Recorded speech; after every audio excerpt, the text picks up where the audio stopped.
Nalgonda MP Gutta Sukhender Reddy party మారతారన్న వార్తలపై స్పందించారు. మాజీ మంత్రి కోమటిరెడ్డి వెంకటరెడ్డి ఎంపీ పదవికి రాజీనామా చేసి గుత్తా పార్టీ మారాలని అన్నారు.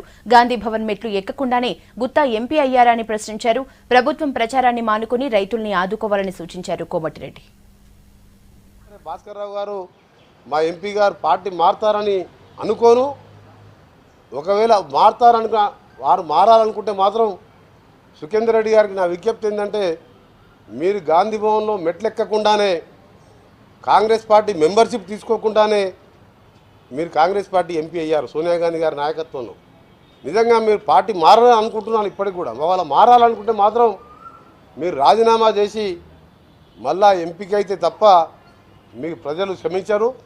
ఎందుకంటే మీరు తెలుగుదేశంలో నుండి కాంగ్రెస్కి వచ్చి కాంగ్రెస్కి వెళ్ళి టీఆర్ఎస్ కంటే 3 పార్టీలు అంటే ప్రజలు మీకు కూడా వ్యక్తిగతంగా మీ ఇమేజ్ కూడా దెబ్బతింటుంది. కాబట్టి విజ్ఞప్తి ఏంటంటే, తెలంగాణ వచ్చి 2 సంవత్సరాలుగా రైతులు బాధపడి ఆత్మహత్య చేసుకుని ఈ సందర్భంలో కనీసం ఈసారైనా సరే మీరు చెప్పిన రుణమాఫీని మిగిలిన మొత్తాన్ని ఒకే విధంగా రైతులకు ఆ రుణమాఫీ నుంచి విముక్తి కల్పిస్తే కనీసం రేపు ఖరీఫ్ కాలంలో రైతులు కొంచెం పెట్టుబడికి పనికి వస్తుంది.